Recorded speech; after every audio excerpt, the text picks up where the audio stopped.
न विश्वेश्वरो समो लिंगम, न काशी सदृश्य पुरी, न मणिकर्णिका समो तीर्थम, नास्ति ब्रह्मांडे गोलके।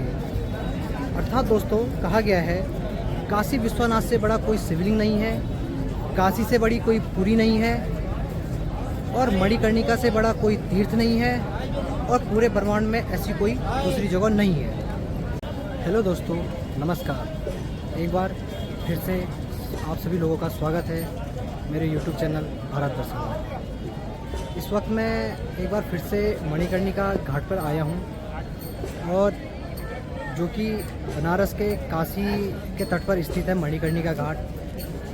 दोस्तों, मैं मणिकर्णिका घाट के बारे में आप लोगों को कुछ बताऊंगा कि क्यों आखिर इसे महाशमशान के नाम से कहा जाता है और क्यों यहाँ पर दिन रात चिताएं जलती है। वैसे तो दोस्तों पूरे काशी बनारस में 84 घाट हैं, लेकिन सिर्फ 2 ही घाट पर यहाँ पे अंतिम संस्कार की क्रिया होती है।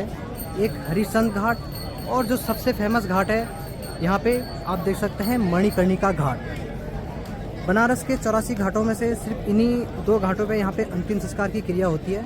और ऐसा कोई भी पल नहीं यहाँ पर कि जिस वक्त यहाँ पे अंतिम संस्कार की प्रक्रिया ना हो रही हो। कहा जाता है कि यहाँ की चिता की आग कभी नहीं बुझती है, 24 घंटे यहाँ पे चिताएं जलती है। भारत ही नहीं, पूरे विश्व में ऐसा कोई भी घाट नहीं है इसके अलावा जहाँ पे दिन रात चिताएं जलती हैं। वैसे तो भारतीय संस्कृति के अनुसार शाम को सूर्य ढलने के बाद अंतिम संस्कार की क्रिया नहीं करी जाती है, लेकिन सिर्फ ये एक ऐसा घाट है बनारस का जहाँ पे रात दिन चिताएं जलती है और यहाँ की चिता कभी बुझती नहीं है। दोस्तों, इसका नाम मणिकर्णिका घाट यहाँ पे इसलिए पड़ा।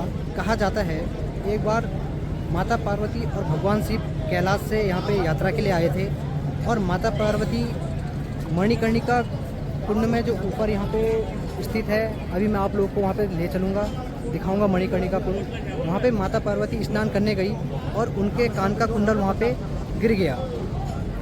भगवान शंकर ने वहाँ से उस कुंडल को निकाला और माता पार्वती को वापस दिया। तब से इस घाट का नाम मणिकर्णिका घाट पड़ा है।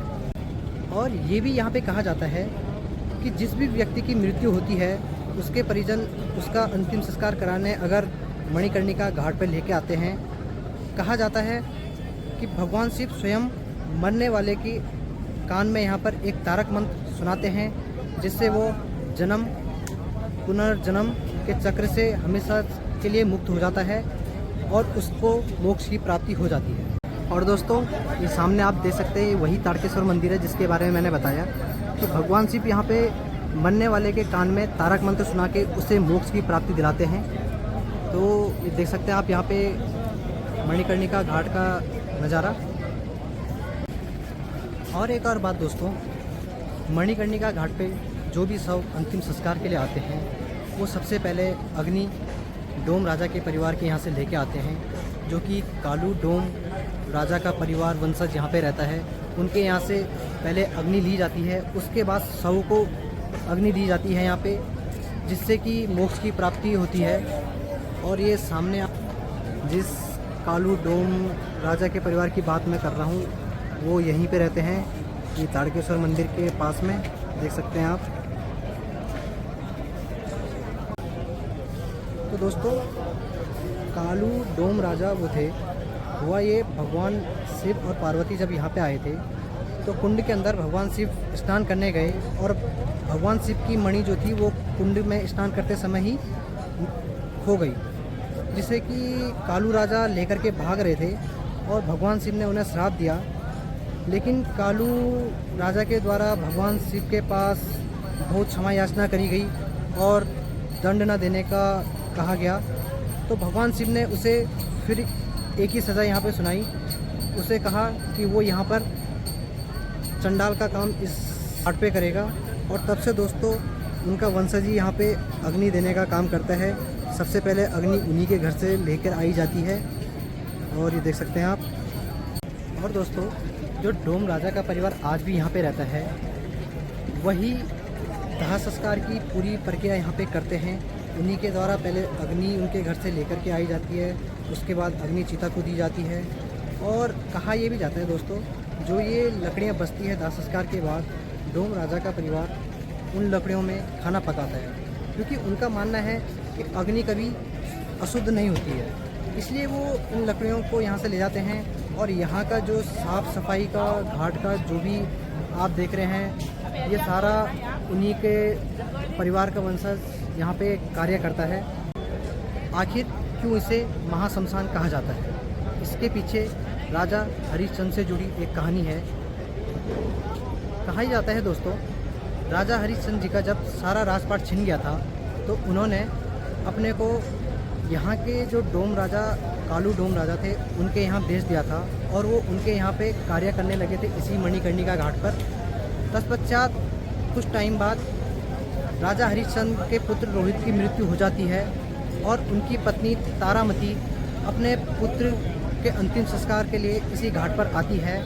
तब राजा हरिश्चंद्र अपनी पत्नी तारामती को कर देने के लिए कहते हैं। दोस्तों, क्योंकि हरिश्चंद्र उस वक्त यहाँ पे कालू डोम राजा के यहाँ पे कार्य करते थे और कालू राजा का यही यहाँ पे उस समय आदेश था कि जो भी अंतिम संस्कार यहाँ पे होगा उनसे कर लिया जाएगा। तो उन्होंने अपने पुत्र के अंतिम संस्कार के लिए अपनी पत्नी से कर मांगा और तारामती के पास कुछ न होने के कारण उन्होंने अपने आंचल का एक टुकड़ा फाड़ के राजा हरिश्चंद्र को कर दे दिया।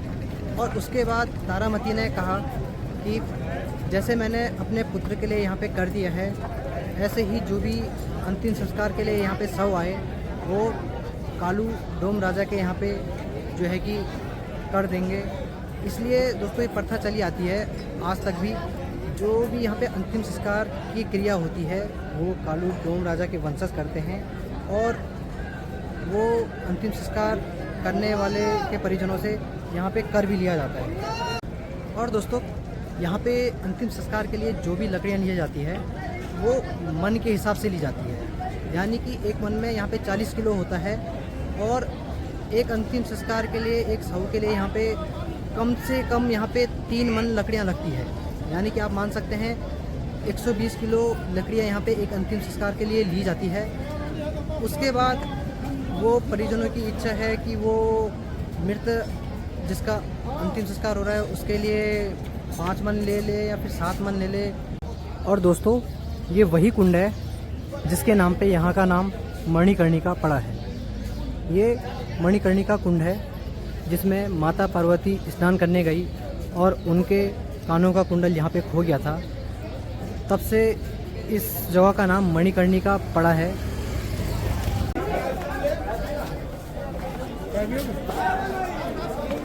ये मणिकर्णिका घाट का नज़ारा है, देख सकते हैं आप। इस तरह यहाँ पे भीड़ है।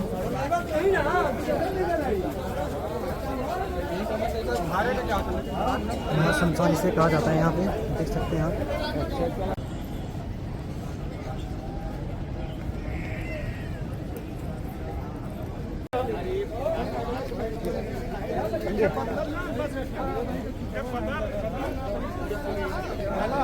और ये देखिए दोस्तों, पहले यहाँ पे शवों का स्नान कराया जा रहा है, उसके बाद आगे की प्रक्रिया दाह संस्कार की ऊपर करी जाएगी यहाँ पे।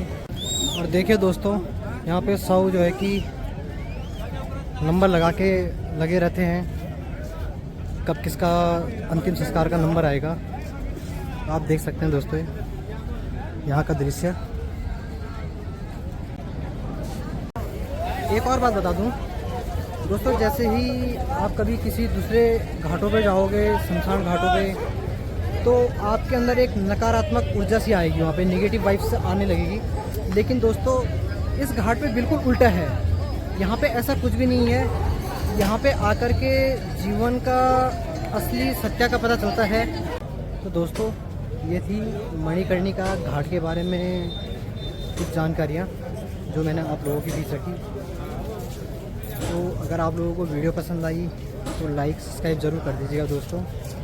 मैं ऐसे ही आप लोगों को और जगह भी वीडियो शेयर करते रहूँगा। तब तक के लिए जय हिंद।